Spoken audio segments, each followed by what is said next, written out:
Assalamualaikum warahmatullahi wabarakatuh. Sahabat muslim yang dirahmati Allah subhanahu wa ta'ala, ada sejumlah larangan dalam berdoa sebagaimana disebutkan dalam hadis Nabi sallallahu alaihi wasallam. Salah satunya dilakukan secara berlebih-lebihan. Berdoa termasuk anjuran Allah subhanahu wa ta'ala kepada hambanya. Anjuran untuk berdoa ini termaktub dalam Al-Quran surat Ghafir ayat 60. Allah subhanahu wa ta'ala berfirman, Tuhanmu berfirman, berdoalah kepadaku, niscaya akan aku perkenankan bagimu apa yang kamu harapkan. Sesungguhnya orang-orang yang menyombongkan diri tidak mau beribadah kepadaku akan masuk neraka jahanam dalam keadaan hina dina. Dalam surat Al-Baqarah ayat 186 Allah subhanahu wa ta'ala juga berfirman, apabila hamba-hambaku bertanya kepadamu Nabi Muhammad tentang aku, sesungguhnya aku dekat. Aku mengabulkan permohonan orang yang berdoa apabila dia berdoa kepadaku. Maka hendaklah mereka memenuhi perintahku dan beriman kepadaku, agar mereka selalu berada dalam kebenaran. Disebutkan dalam tafsir Ibnu Katsir, ayat tersebut merupakan sebagian dari karunia dan kemuliaan Allah subhanahu wa ta'ala. Dia menganjurkan kepada hamba-hambanya untuk meminta kepadanya, dan dia menjamin akan memperkenankan permintaan mereka. Para ulama dalam kitabnya menyebut ada sejumlah adab dalam berdoa, termasuk diantaranya larangan ketika berdoa. Mengutip kitab Syarah Hisnul Muslim karya Syekh Majdi Abdul Wahab Al-Akmad, berikut hal-hal yang dilarang dalam berdoa. Yang pertama, minta disegerakan hukuman di dunia. Larangan dalam berdoa yang pertama adalah memohon disegerakan suatu hukuman di dunia, sebagaimana disebutkan dalam riwayat yang berasal dari Anas bin Malik radhiyallahu anhu. Suatu hari Rasulullah sallallahu alaihi wasallam menjenguk seseorang dari kaum muslimin yang sudah kurus selaksana seekor anak ayam. Beliau bertanya kepadanya, apakah kamu sudah berdoa memohon sesuatu atau meminta kepadanya? Ia menjawab, ya, aku telah mengatakan, ya Allah, apa yang telah engkau tentukan hukumanku di akhirat, tolong segerakanlah hal itu untukku di dunia. Beliau bersabda, Maha suci Allah, kamu tidak akan sanggup memikulnya, atau tidak akan bisa. Bukankah sebaiknya kamu berdoa saja? Ya Allah, berilah kami kebaikan di dunia dan kebaikan di akhirat, serta jagalah kami dari azab neraka. Anas bin Malik radhiyallahu anhu mengatakan, setelah beliau mendoakannya kepada Allah subhanahu wa ta'ala, orang itu kemudian sembuh. Hadis riwayat Muslim. Yang kedua, berlebih-lebihan dalam berdoa. Larangan yang kedua adalah berlebih-lebihan dalam berdoa. Abdullah bin Muhaffal radhiyallahu anhu mengatakan, sesungguhnya ia mendengar putranya berdoa, ya Allah, aku memohon istana putih di sebelah kanan surga ketika nanti aku memasukinya. Ia berkata, wahai putraku, mohonlah surga kepada Allah yang maha suci lagi maha tinggi, dan berlindunglah kepadanya dari api neraka. Karena aku pernah mendengar Rasulullah sallallahu alaihi wasallam bersabda, ada suatu kaum yang berlebih-lebihan dalam berdoa dan bersuci. Hadis riwayat Ahmad dan Abu Daud, disahihkan oleh Al-Albani. Yang ketiga, berdoa demi suatu dosa atau memutus hubungan kekeluargaan. Umat Islam juga dilarang berdoa demi suatu dosa atau memutuskan hubungan kekeluargaan. Rasulullah sallallahu alaihi wasallam bersabda, doa seorang hamba selalu akan dikabulkan selama ia tidak berdoa untuk suatu dosa atau memutuskan hubungan kekeluargaan, asalkan ia tidak terburu-buru dikabulkan. Seseorang bertanya, wahai Rasulullah, apa yang dimaksud dengan terburu-buru? Beliau bersabda, ia mengatakan, sungguh aku sudah berdoa, tetapi aku melihat doaku belum dikabulkan, sehingga pada saat itu ia merasa bosan lalu enggan berdoa lagi. Hadis riwayat Muslim. Yang keempat, mendoakan supaya celaka. Selanjutnya, larangan mendoakan kecelakaan atas diri sendiri, anak-anak, para pelayan, dan harta benda.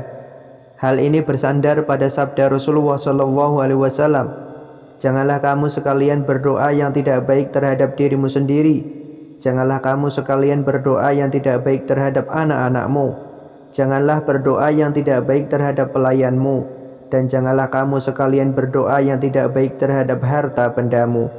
Janganlah kalian menempatkan waktu di mana pemberian diperoleh dari sisi Allah yang Maha Suci lagi Maha Tinggi, lalu Dia mengabulkan doa kalian itu. Hadis riwayat Abu Daud dan Muslim. Yang kelima, mengharap-harap kematian karena menderita. Larangan dalam berdoa lainnya adalah mengharap-harap datangnya kematian. Rasulullah SAW bersabda, janganlah sekali-kali salah seorang di antara kalian mengharap-harap mati karena penderitaan yang menimpanya. Seandainya ia terpaksa harus menginginkan mati, hendaklah ia berdoa, ya Allah, lanjutkanlah hidupku ini kalau memang itu yang terbaik bagiku, dan matikanlah aku kalau memang itu yang terbaik bagiku. Hadis riwayat Bukhari dan Muslim. Terkait hal ini, Imam Syamsuddin Al-Qurtubi mengatakan dalam kitab At-Tazkirah, menginginkan mati dan berdoa supaya mati diperbolehkan apabila alasan adalah khawatir kehilangan agama. Kemudian kalimat yang dihindari saat berdoa perlu diketahui oleh umat muslim, karena hal ini termasuk ke dalam adab doa yang patut umat muslim lakukan. Ya, doa merupakan salah satu aktivitas spiritual yang diwajibkan bagi seorang hamba untuk meminta sesuatu kepada penciptanya.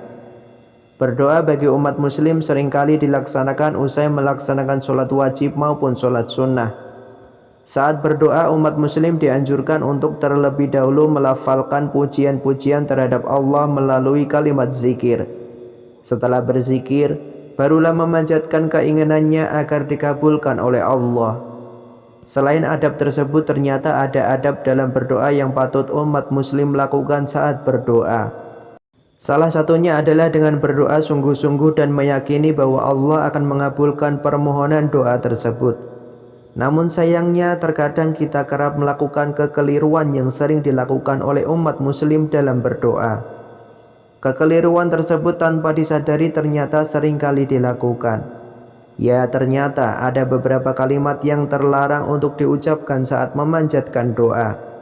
Rasulullah bahkan menjelaskan bahwa kalimat tersebut sering diucapkan oleh umat muslim saat berdoa, padahal kalimat tersebut sebenarnya tidak diperbolehkan.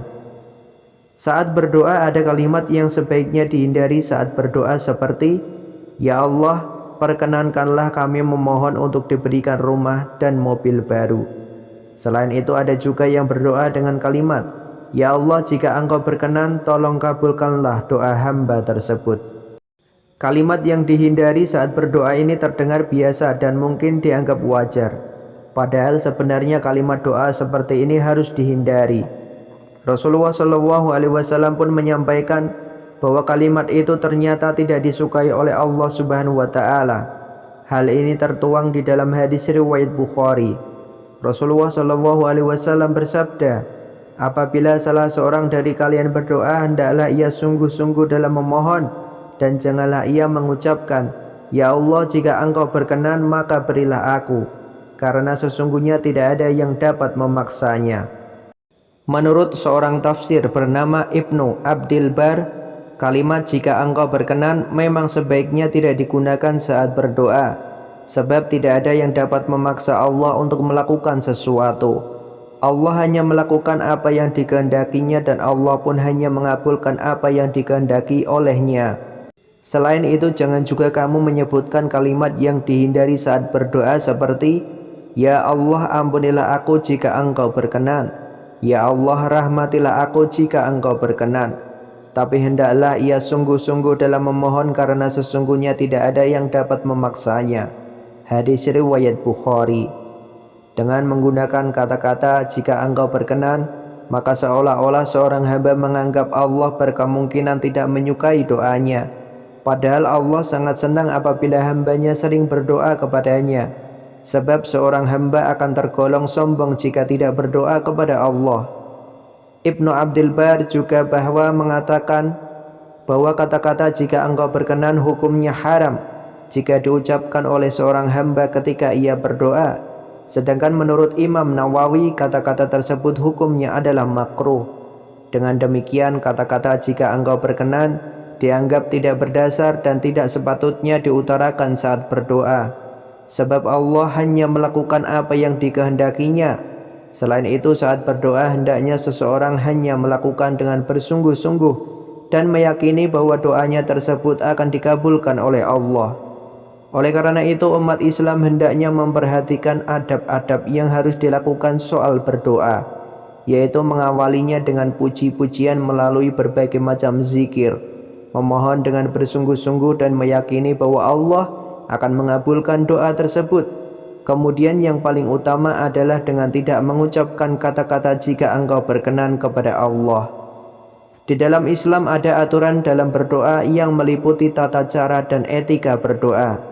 Salah satunya adalah keterjagaan hati. Soalnya doa merupakan komunikasi langsung hamba dengan penciptanya. Maka tak heran kalau doa dijadikan sebagai bentuk ekspresi kefakiran atau kebutuhan hambanya kepada Allah Subhanahu wa Ta'ala. Mengutip Ihya Ulumuddin karya Imam Al-Ghazali, Imam An-Nawawi dalam karyanya Al-Azkarul Muntahabah min Kalami Sayyidil Abrar menyebutkan 10 adab berdoa. Hal ini menunjukkan betapa sakralitas ibadah doa.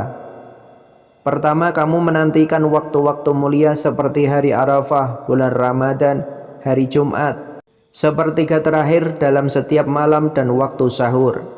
Yang kedua, kamu memanfaatkan kondisi-kondisi istimewa untuk berdoa seperti saat sujud, saat dua pasukan berhadap-hadapan siap tempur, ketika turun hujan, dan ketika iqamah solat dan sesudahnya. Yang ketiga, menghadap kiblat, mengangkat kedua tangan dan mengusap wajah sesudah berdoa. Yang keempat, mengatur volume suara agar tidak terlalu keras tetapi juga tidak terlalu rendah. Yang kelima, menghindari kalimat bersajak dalam doa karena dikhawatirkan justru melewati batas dalam berdoa. Prinsipnya tidak berlebihan dalam penggunaan kata-kata saat berdoa. Yang keenam, berdoa dengan penuh ketundukan, kekhusyukan dan ketakutan kepada Allah Subhanahu wa Ta'ala.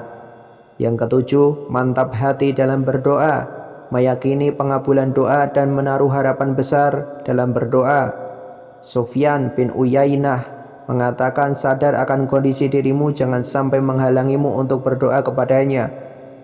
Allah, kata Sufyan, tetap menerima permohonan iblis yang tidak lain adalah makhluknya yang paling buruk. Yang kedelapan, meminta terus-menerus dalam berdoa. Yang kesembilan, membuka doa dengan lafaz zikir. Kamu dianjurkan untuk membuka doa dengan pujian dan sholawat. Demikian pula ketika mengakhiri doa. Yang kesepuluh, tobat, mengembalikan benda-benda kepada mereka yang teraniaya dan menghadap Allah Subhanahu wa Ta'ala dengan cara mematuhi segala aturan agama. Pasal 10 ini yang sangat penting. Artinya pasal ke-10 ini pasal terpenting dan cukup mendasar dalam pengabulan doa, yaitu tobat, mengembalikan benda-benda kepada mereka yang teraniaya dan menghadap Allah Subhanahu wa Ta'ala. Itulah hal-hal yang perlu diperhatikan saat berdoa. Wallahu a'lam bishawab. Semoga bermanfaat. Wassalamualaikum warahmatullahi wabarakatuh.